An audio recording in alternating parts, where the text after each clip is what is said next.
For sure पसंद आएगा, like share subscribe आप कर दीजिएगा एडवांस में, क्योंकि आज के क्वेश्चन समझ में आएंगे, प्रॉपर डिस्कशन होगा। कुछ क्वेश्चंस 2-3 दिन इतने खतरनाक कर लिए, कई लोग तो डर गए, है ना। क्वेश्चन नंबर 1 देखिएगा, डेवलपमेंट इज यानी विकास है क्या है। ऑप्शन आपके सामने 4 हैं, पोल में आप जवाब देंगे कि विकास क्या है। विकास एक सतत चलने वाली प्रक्रिया है, जैसा कि योगी जी कह रहे हैं आजकल या फिर यूनिडायमेंशनल है।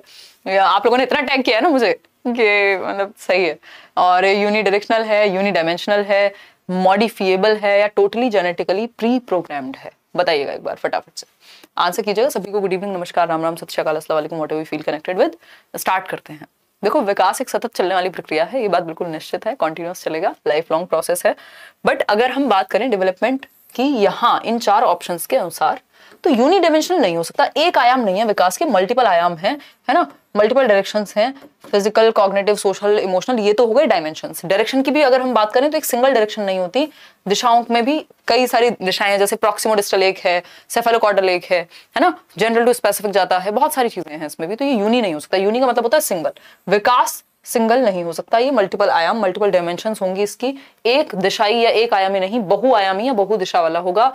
मॉडिफिएबल होता है, ये बात हमने पहले ही सेशन में डिस्कस की है। अगर आपने मैराथन भी देखी है सीडीपी की, सिर्फ लेट्स लर्न पे ही, आपने कोर्स नहीं भी लिया हुआ है, तब भी आपको पता होना चाहिए कि डेवलपमेंट क्या है, रिवर्सिबल नहीं है, बैक नहीं जा सकते आप। ऐसा नहीं है आज आप 21 साल के हो गए और कल आप 5 के हो जाएंगे, रिवर्स नहीं जा सकते।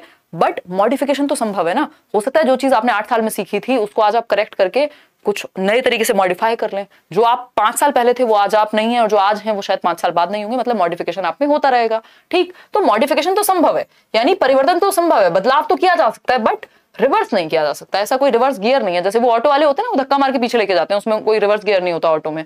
सेम डेवलपमेंट में भी ऐसा कुछ है नहीं कि आप रिवर्स कर दो। ठीक है, कि आज आप एडोलेसेंस में हो, आज आप जवान हो, कल आप बूढ़े हो जाओ अपने आप से, है ना। आज बटन प्रेस किया और हो गए, मूवीज के अलावा, या डोरेमोन की टाइम मशीन ना हो जब तक आपके पास। टोटली जेनेटिकली ऐसा नहीं है कि सिर्फ जेनेटिकली प्रोग्राम्ड होता है, एनवायरमेंट में बराबर का हिस्सेदार है। तो C option is the right answer over here.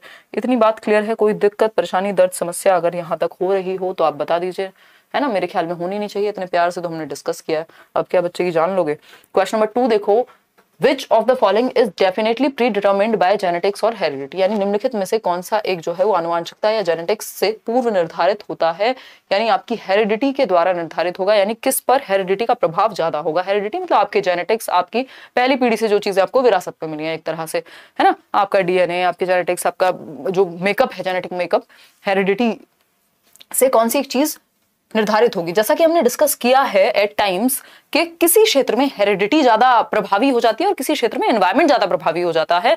जैसे एजुकेशन की बात है तो एनवायरनमेंट ज्यादा इंपॉर्टेंट होगा, ट्रेनिंग की बात है तो एनवायरनमेंट ज्यादा इंपॉर्टेंट होगा। अगर हम बात कर रहे हैं कुछ हद तक, जैसे आपकी शाश्वत को कैसे याद आ गई आज, हाँ देखो, अगर हम बात कर रहे हैं किस चीज की,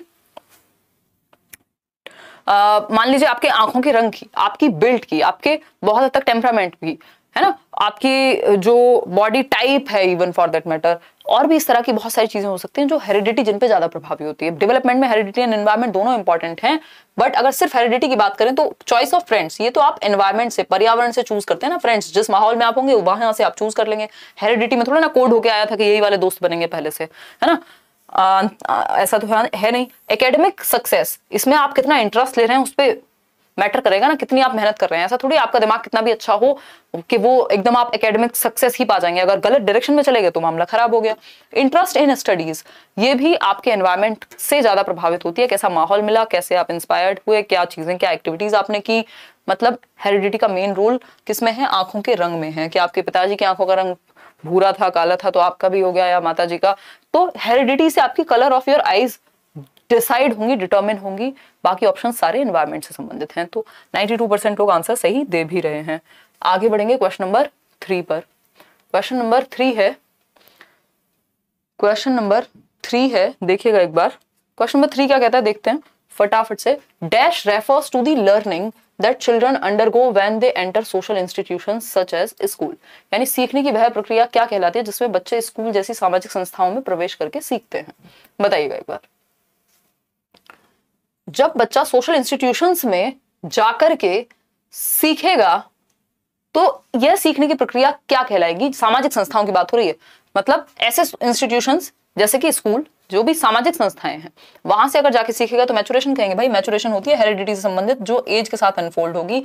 यहाँ पे एनवायरमेंट का रोल नहीं है या बहुत ही कम है, मिनिमल है। पैसिव सोशलाइजेशन, पैसिव कैसे, वो तो एक्टिवली इन्वॉल्व है, स्कूल में अगर है तो एक्टिविटी होगी। प्राइमरी सोशलाइजेशन यानी प्राथमिक जो सामाजिकरण है वो आपका परिवार से होता है, ना कि स्कूल से। तो स्कूल या कोई भी ऐसी सोशल इंस्टीट्यूशन अगर कोई है, चाहे वो मंदिर है, कुछ भी और दूसरी जगह है, बाहर घूमने गए हैं आप, स्कूल जा रहे हैं, वो सेकेंडरी सोशलाइजेशन एजेंट है। जब आप घर के बाहर कहीं भी जा रहे हैं तो वो द्वितीयक बन जाएगा, है ना। ठीक है, इतनी बात, कोई दिक्कत परेशानी इस बात को समझने में नहीं होगी। ठीक है ना, बिल्कुल ठीक है।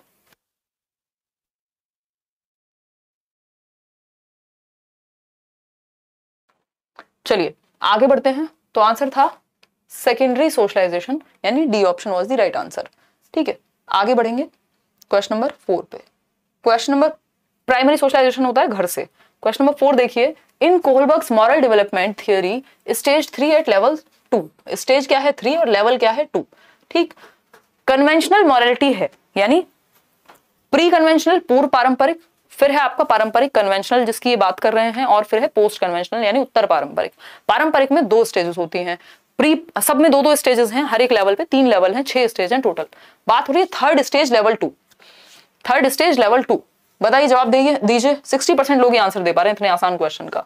ओबीडियंस एंड पनिशमेंट तो फर्स्ट स्टेज है कि बच्चा दंड से बचने के लिए आज्ञा का पालन करेगा। फिर आता है good boy good girl orientation, ये बात बिल्कुल सही है, अच्छा लड़का अच्छी लड़की अभिविन्यास के बच्चे को तारीफ सुननी है ना, कि तुम्हारे माँ बाप तुम पे बहुत ही गौरवान्वित महसूस करेंगे यदि तुम सच बोलोगे, यदि तुम अच्छे नंबर लाओगे, मम्मी तारीफ करेंगी, ये वो। ये क्या है, ये है स्टेज 3 लेवल 2 कन्वेंशनल लेवल का, है ना, good boy nice girl orientation. Law and order है 4th स्टेज, ये क्या है 4th स्टेज। बात हो रही है यहाँ 3rd स्टेज की, stage 3 level 2। The social contract and individual rights orientation, ये आ जाएगा आपका 5th स्टेज। ठीक, तो 3rd सिर्फ बी ऑप्शन ही सही है। इतनी बात क्लियर है या नहीं, कोहलबर्ग की थियरी कराई हुई है, एक बार आप प्लेलिस्ट में जाके देख सकते हैं, बैचेस में है तो बैचेस में पढ़ लीजिए। ठीक है, क्वेश्चन नंबर 5 देखिएगा एक बार। क्वेश्चन नंबर 5 क्या है, in Jean Piaget's theory creation of a new scheme on account of inability to understand the environment with the existing schema is known as. यानी कि जीन पियाजे के सिद्धांत में वर्तमान स्कीमा द्वारा परिवेश को समझ पाने की असमर्थता के कारण एक नए स्कीमा की रचना क्या कहलाती है। यानी अगर हम बात करें पियाजे के सिद्धांत में, पियाजे की थियरी में, जो वर्तमान स्कीमा है, जो आपका आज एग्जिस्टिंग नॉलेज है, जो भी आपके दिमाग में सेट बना हुआ है इंफॉर्मेशन का, ठीक है, पॉकेट्स ऑफ इंफॉर्मेशन है, जो आपका स्कीमा है, जब वो फेल हो जाता है आपके एनवायरनमेंट को समझने में, तो एक नए स्कीमा को क्रिएट करने की जरूरत पड़ती है। यानी आपको अब मैनिपुलेट करना पड़ेगा, एडजस्ट करके कुछ नया क्रिएट करना पड़ेगा, क्योंकि जो आपको आता था वो काम नहीं कर रहा। दैट मीन्स आप करेंगे एकोमोडेट, आप करेंगे एकोमोडेट। एसिमिलेशन में फेल की बात नहीं आती है ना, ये नहीं आता कि inability to understand the environment, यानी आप समझ नहीं पा रहे। एसिमिलेशन तो जस्ट ऐड कर लोगे ना, आप ऐड कर लिया, ना समझने की वजह से चेंज करना पड़ा और चेंज करने की वजह से नया क्रिएट करना पड़ा, ये है एकोमोडेशन। ठीक है, ये है समायोजन। एडेप्टेशन में तो ये दोनों ही चीजें आ जाती हैं, और ऑर्गेनाइजेशन होता है जब आप जस्ट संगठित कर रहे हैं, इन्फॉर्मेशन को अलग अलग कैटेगरी में विभाजित कर रहे हैं। तो A option is the right answer. आत्मसातीकरण में कभी भी ऐसा नहीं होता फेल्स टू, या असमर्थ हो गए आप समझ बनाने में, या इनेबिलिटी हो गई चीजों को समझने में, तब मैनिपुलेट करना पड़ा क्योंकि चेंज करना ही पड़ता, जो प्रीवियस नॉलेज थी वो काम नहीं आ रही थी, है ना। अगर नई स्कीमा को क्रिएट करने की बात करता नॉर्मली बिना इनेबिलिटी की, या सिर्फ ऐड करने की बात होती, तब भी होता। यहाँ एकोमोडेशन है क्योंकि इनेबिलिटी के कारण चेंज करना पड़ा, मैनिपुलेट करना पड़ा, उसकी वजह से नया स्कीमा बना है। तो ए ऑप्शन। लैंग्वेज का बहुत बड़ा खेल हो जाता है एसिमिलेशन और एकोमोडेशन के क्वेश्चंस में, आपको दिक्कत होगी यदि प्रॉपर प्रैक्टिस नहीं है तो। क्वेश्चन नंबर 6 देखिएगा, अकॉर्डिंग टू जीन पियाजे डैश इज अ कॉन्सेप्ट और framework that organizes and interprets information. यानी पियाजे के अनुसार कौन सा संप्रत्यक कार्य रूप सूचना को संगठित और प्रतिपादित करता है। यानी कि कौन सा एक कॉन्सेप्ट या फ्रेमवर्क है जो ऑर्गेनाइज करता है, जो भी इंफॉर्मेशन आपके ब्रेन में है उसको अलग अलग पॉकेट्स में डालता है। जैसे आपको पता है कि कॉग्निटिव डेवलपमेंट में पियाजे हैं, या वाइगॉस्की हैं, या ब्रूनर हैं, ये आपके ब्रेन ने क्या किया हुआ है, इसको किया हुआ है ऑर्गेनाइज। तो ये जो ऑर्गेनाइजेशन की प्रोसेस है पियाजे के अनुसार, ये कौन सा कॉन्सेप्ट है, ये कैसे आप ऑर्गेनाइज करेंगे, कहां ऑर्गेनाइज करेंगे, ये पूछा है। पियाजे के अनुसार कौन सा संप्रत्यक कार्य रूप सूचना को संगठित और प्रतिपादित करता है, मतलब कैसे आप ऑर्गेनाइज करेंगे और कैसे आप इंफॉर्मेशन को स्टोर करके रखेंगे, ये है आपका स्कीमा। एडवांस ऑर्गेनाइजर मॉडल इनका है ही नहीं, सेंसरी रजिस्टर की बात मेमोरी के चैप्टर में होगी, एक्सपोजिटरी मॉडल नथिंग, सिंपल है। B option is the right answer over here. आगे बढ़ेंगे नेक्स्ट क्वेश्चन पे। नेक्स्ट क्वेश्चन क्या है भाई, देख लेते हैं एक बार। क्वेश्चन नंबर है 7, पढ़िएगा रश्मि क्या कह रही है। रश्मि की सुनिए जरा। अगर हम बात करें क्वेश्चन नंबर 7 है, रश्मि एक टीचर है, uses a variety of tasks to cater to the different learning potential of learners in her class and often makes groups to facilitate peer learning. Which of the following theory supports her actions? यानी रश्मि अपनी कक्षा में विद्यार्थियों के सीखने की क्षमता को ध्यान में रखकर विभिन्न प्रकार के कार्यकलापों का प्रयोग करती हैं और सहपाठियों द्वारा अधिगम को बढ़ावा देती हैं, यानी बच्चे ग्रुप्स में सीखें। पीयर लर्निंग की बात हो रही है, एक दूसरे का सहयोग करके सीखने की बात हो रही है। दैट मीन्स हम कह सकते हैं वैरायटी ऑफ टास्क, बच्चा एक्टिव है, ग्रुप में सीख रहा है। याद करिए वाइगोस्की को, है ना, फ्रॉइड का यहाँ कोई संबंध नहीं है, कोलबर्ग ये बात करते ही नहीं है, स्किनर भी बिहेवियरिस्ट है, ना कि ग्रुप की बात करेंगे। तो लेव वाइगोस्की एकमात्र सही उत्तर होगा, B option is the right answer. 90% लोग आंसर सही दे भी पा रहे हैं। आगे बढ़ेंगे क्वेश्चन नंबर 8 पर। आज हम 20 क्वेश्चन करने वाले हैं प्रॉपर। क्वेश्चन नंबर 8 क्या कहता है भाई, which of the following is not an example of scaffolding, यानी मचान का, टेम्पररी हेल्प का, जिसकी बात वाइगोस्की कर रहे हैं, इसको दिया था ब्रूनर ने, स्कैफोल्डिंग वर्ड को। टेम्पररी हेल्प, टेम्पररी प्यार नहीं है, हेल्प है, ठीक है। जब तक आप खुद से नहीं करना सीख जाएंगे, वहां जहां आप अटक रहे हैं वहां आपको मदद दी जाएगी, ठीक है। इतनी बात क्लियर है? बताइएगा एक फटाफट चांस कीजिएगा।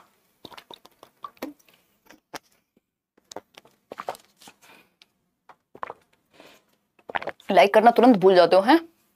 सिर्फ 1500 लोगों ने लाइक किया है, यहाँ पे 4500 लोग बैठे हुए हैं अभी।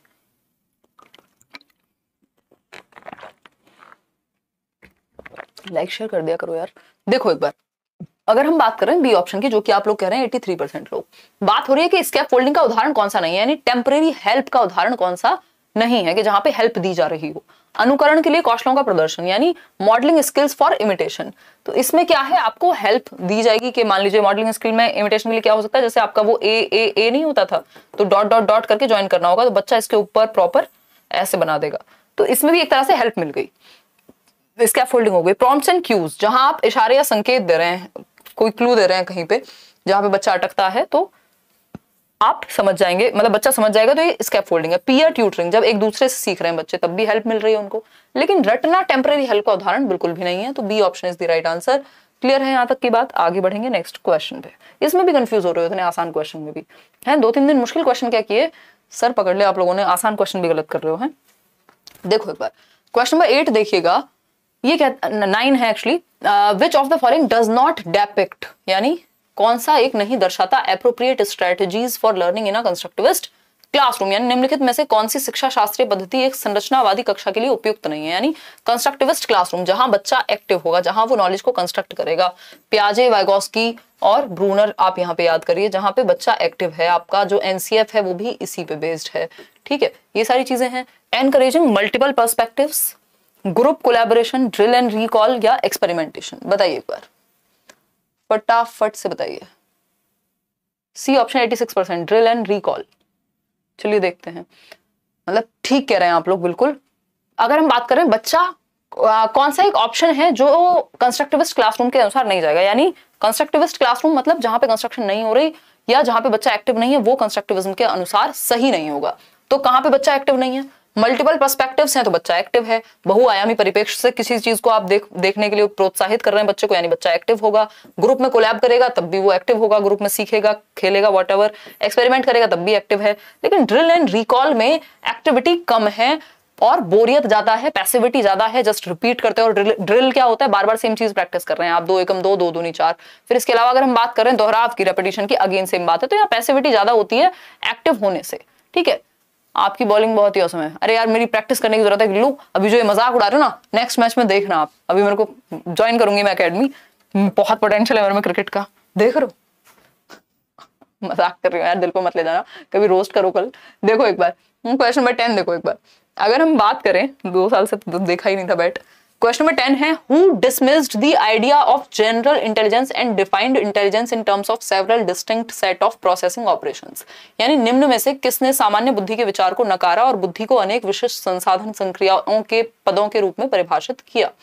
यानी किसने डिसमिस किया आइडिया किसका, जनरल इंटेलिजेंस का, सामान्य बुद्धि के आइडिया को डिसमिस किया किसने, and defined intelligence in terms of several distinct sets, यानी बुद्धि को कई प्रकार में बांटा और कोई एक सामान्य बुद्धि जैसा कॉन्सेप्ट होता है, इस चीज को नकारा। बताइएगा एक बार, फटाफट से आंसर कीजिएगा, फिर ही हम बढ़ेंगे आगे। चार्ल्स स्पीयरमैन, इन्होंने तो जनरल इंटेलिजेंस की बात ही की थी। एल्फ्रेड बिने, ये भी सिंगल एंटिटी की बात कर रहे हैं बुद्धि की। साइमन तो इन्हीं के सहयोगी थे। तो हार्वर्ड गार्डनर ही हैं जो मल्टीपल इंटेलिजेंस की बात कर रहे हैं, बहु बुद्धि की बात कर रहे हैं, कई प्रकार की बात कर रहे हैं बुद्धि के। तो D option is the right answer. 70% लोग मान रहे हैं ये बात या नहीं मान रहे हैं? बिल्कुल मान रहे हैं। ठीक है, क्वेश्चन नंबर 11 देखिएगा। क्वेश्चन नंबर 11 देखिएगा। क्वेश्चन नंबर 11 है, in a constructivist classroom emphasis should be placed on, यानी एक संरचनावादी कक्षा में निम्न में से किस पर महत्व दिया जाना चाहिए? संरचनावादी यानी बच्चा जहां एक्टिव है, जहां कंस्ट्रक्शन करने का मौका मिलेगा उसको, नॉलेज को बिल्ड करने का, यानी ज्ञान के सृजन का सक्रिय रूप से वो क्रिएट कर पाएगा ज्ञान को, या ज्ञान का सृजन कर पाएगा सक्रिय रूप से। ठीक है, अगर हम बात करें तो किस चीज पे जोर देंगे आप कंस्ट्रक्टिविस्ट क्लासरूम में, जिससे पियाजे बिलोंग करेंगे, वाइगोस्की बिलोंग करेंगे और आपके ब्रूनर बिलोंग करेंगे? समेटिव को, समेटिव में तो सिर्फ जजमेंट के लिए होगा ये तो, सिंगुलर असेसमेंट नहीं, मल्टीपल एस्पेक्ट्स में होना चाहिए। एक आयाम क्यों? एक आयाम सही नहीं है। स्टैंडर्डाइज्ड एंड यूनिफॉर्म की जगह पे क्या होना चाहिए आपका?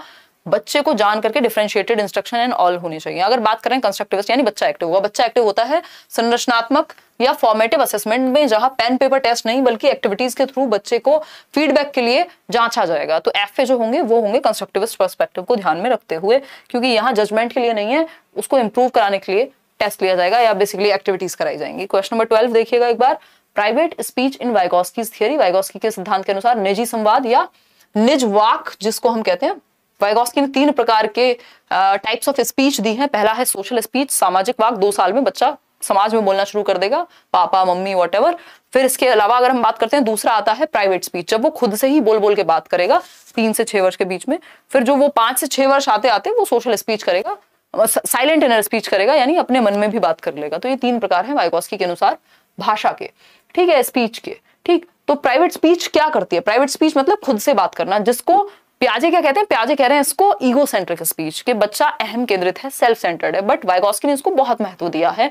उन्होंने कहा सोसाइटी, कल्चर और लैंग्वेज। अब इस लैंग्वेज में भी जो प्राइवेट स्पीच है वो कहते हैं कि बच्चा खुद से बात करके खुद को ही डायरेक्शन देता है। चलिए समझते हैं। Is indicative of children's egocentrism, ये तो प्याजे कह रहे हैं ना, बात वाइगोस्की की हो रही है, तो प्याजे की बातें क्यों लाए हम बीच में, है ना? चाहिए आम और हम खरीद के लाएंगे आलू, कोई सेंस थोड़ी है। ठीक है, फिर आया B option, hinders children's actions and behaviour, यानी बच्चों के एक्शंस को हिंडर करता है, रोकता है, उसमें बाधा बनेगा। क्यों बाधा क्यों बनेगा? प्राइवेट स्पीच तो डायरेक्ट करता है, बच्चा खुद से ही बोल बोल के, अच्छा ये वाला कलर नहीं, ये वाला कलर चाहिए था, ये वाला गेम नहीं, ये वाला गेम चाहिए था, खुद से बोल के खुद को एक दिशा दे रहा है, तो वो तो उसके लिए हेल्पफुल है प्राइवेट स्पीच तो, है ना? Helps children to regulate their behaviour while doing complex task, अगर कुछ जटिल कार्य भी बच्चा कर रहा है, कोई ऐसी पजल सॉल्व करने में लगा हुआ है, कुछ और कोई एक्टिविटी कर रहा है, मान लो कुछ सॉल्व कर रहा है, तो उसको बेसिकली आइडिया मिलेगा, खुद से ही बात करके वो खुद को ही गाइड कर पाएगा। ठीक है, तो जटिल कार्य करते समय बच्चे को उसके व्यवहार संचालन में सहायता होती है। Is an indication that cognition is never internalised, ये हम नहीं कह सकते कि संकेत देता है कि संज्ञान कभी भी आंतरिक नहीं होता। क्यों भाई, क्यों नहीं हो सकता? तो C option is the right answer. आगे बढ़ेंगे क्वेश्चन नंबर 13 पर। क्वेश्चन नंबर 13 देखिएगा एक बार। Question number 13, dolls and pink dresses, यानी गुड़िया या डॉल्स, पिंक ड्रेसेस यानी आपके गुलाबी कपड़े, are usually associated with girls, यानी पिंक कलर को और ये पिंक ड्रेस को और डॉल्स को हम लड़कियों से या गर्ल्स से ही जोड़ते हैं। अगर कोई लड़का खेलना भी चाहे या उसको मिल भी जाए या इंटरेस्ट भी आए तो हम क्या करेंगे? अरे तुम तो लड़कियों के जैसे खेल रहे हो, है ना, यही बोलेंगे। तो while cars and blue dresses are usually associated, यानी कार्स को और ब्लू ड्रेसेस को किससे जोड़ दिया जाएगा? बॉयज से जोड़ दिया जाएगा, कि भाई कार्स तो लड़कों को ही पसंद हो सकती हैं सिर्फ, या ब्लू कलर जो है वो मैनली कलर हो गया। ठीक है, और पिंक ड्रेस है या डॉल्स है तो फिर सिर्फ लड़कियों से जोड़ दिया। ये क्या है? ये बेसिकली हम कंस्ट्रक्ट कर रहे हैं, दिमाग में स्टीरियोटाइप कर रहे हैं एक बिहेवियर को, चीजों से एसोसिएट करके, चीजों पे थोड़ा ना ठप्पा लगा हुआ है। ठीक है, तो जेंडर स्टीरियोटाइपिंग है, सिंपल जेंडर रूढ़िबद्धता है, लिंग रूढ़िबद्धता है, डाइवर्सिटी जैसा इसमें कुछ नहीं है, एम्पावरमेंट कहीं से हो नहीं रहा। कॉन्स्टेंसी होती है कि जब बच्चा ये समझने लगे कि उसका जो सेक्स है, यदि वो मेल फीमेल है तो उसको वो कपड़ों की तरह चेंज नहीं कर सकता, वो कांस्टेंट है। तो डी ऑप्शन एकमात्र सही उत्तर है कि हम स्टीरियोटाइप कर रहे हैं बिहेवियर को, हमने कुछ चीजें बना ली हैं जो चलती आ रही हैं और हम कह रहे हैं इन्हीं को सही मानो, है ना, कि लिंग के साथ जोड़ दिया हमने कपड़ों को, एक्टिविटी को, काम को, जो कि नहीं जोड़ना चाहिए। ठीक है, आगे बढ़ेंगे क्वेश्चन नंबर 14 पे। देखिएगा, आपका फेवरेट क्वेश्चन है ये स्टेटमेंट और रीजन वाला, कई दिनों बाद आपको दिखा होगा। असर्शन यानी एक स्टेटमेंट दिया हुआ है और उसका रीजन दिया हुआ है। क्या है स्टेटमेंट? क्या है? Education fails the child when children are expected to reproduce knowledge in more or less the same way it was received. यानी शिक्षा तब फेल हो जाती है, असफल हो जाती है, जब बच्चों से ये अपेक्षा हम करते हैं, ऐसा एक्सपेक्ट हम करते हैं, ये आशा हम करते हैं कि जैसे ज्ञान जिस तरह से उनको दिया गया उसी तरह से वो रिप्रोड्यूस कर दें, पुनः उत्पादित कर दें उसको, यानी बिल्कुल सेम वर्ड टू वर्ड रट लें एक तरह से। बात तो सही है कि शिक्षा ऐसी स्थिति में फेल हो जाएगी बिल्कुल। फिर कहां हम शिक्षा दे रहे हैं, ये क्या है, ट्रू है, ये बात 100% सही है भाई। फिर आता है रीजन, इसका रीजन दिया है reproduction of information is a meaningful indicator of children's learning. यानी अगर आप जानकारी को पुनः उत्पादित कर रहे हैं तो इससे तो अर्थपूर्ण अधिगम होगा, मतलब रट्टे लगाने से अर्थपूर्ण अधिगम होगा। जस्ट इसका ऑपोजिट कह दिया सेकंड लाइन में, तो ये तो हो गया फॉल्स। ना तो इसका सही रीजन है, ना ही अपने आप में ही सही है। दैट मीन्स हम ये नहीं कह सकते दोनों सही हैं, हम ये नहीं कह सकते बिल्कुल भी दोनों सही हो ही नहीं सकते, बोथ एन आर और फॉल्स, दोनों गलत भी नहीं है। ए इज ट्रू, पहले वाला सही है और रीजन जो है वो फॉल्स है। तो C option is the right answer. आप लोग कैसे उत्तर दे रहे हैं, ये ऑप्शन क्या सोच के दे रहे हैं आप, दोनों ट्रू कैसे लग रहे हैं आपको? पहले स्टेटमेंट में दिया हुआ है कि शिक्षा तब फेल हो जाती है जब हम बच्चे से ये एक्सपेक्ट करते हैं कि जैसा पढ़ाया गया सेम लाइंस में उसको रिपीट करके रट्टा लगा के बता दो। ये बात सही है, तो ये फॉल्स कैसे हो गया?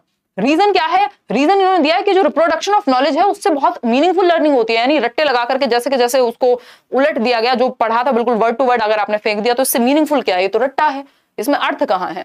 ठीक, तो C option is the right answer. ऐसे गलत गलत जवाब ना दें इतने आसान क्वेश्चन के। क्वेश्चन नंबर 15 देखिएगा एक बार। क्वेश्चन नंबर 15 क्या कहता है, what is the role of teacher and students in constructivist classroom. यानी रचनावादी कक्ष में एक टीचर की क्या भूमिका होनी चाहिए। कंस्ट्रक्टिविस्ट यानी बच्चा भी एक्टिव, टीचर भी एक्टिव। ध्यान रखिएगा, कंस्ट्रक्टिविज्म यानी बच्चों को एक्टिव होना है, एक्टिविटी सेंटर्ड क्लासरूम होगी, चाइल्ड सेंटर्ड क्लासरूम होगी, कंस्ट्रक्शन सेंटर्ड क्लासरूम होगी, जहां पे बच्चा मीनिंग मेकिंग करेगा, अर्थ निर्माण करेगा, ग्रुप में सीखेगा, एक्टिव होगा कुल मिलाकर के, और उसके भले की बात हो रही होगी। ठीक है, तो कंस्ट्रक्टिविस्ट क्लासरूम की अगर हम बात करें तो टीचर का रोल क्या होगा? दोनों पैसिव होंगे भाई, निष्क्रिय क्यों होंगे? जब कंस्ट्रक्टिविस्ट यानी रचनावादी यानी ज्ञान की रचना हो रही होगी। ज्ञान की रचना मतलब क्या हुआ कि एक्टिवली हो रही होगी, नॉलेज को हम एक्टिवली कंस्ट्रक्ट कर रहे होंगे। दोनों पैसिव नहीं हो सकते, अगेन नेगेटिव है ये। Both teachers and students are active, ये बात सही है। स्टूडेंट्स पैसिव होंगे, क्यों होंगे भाई पैसिव? तो अध्यापक और छात्र दोनों ही क्रियाशील होंगे, दोनों ही एक्टिव होंगे। C option is the right answer over here.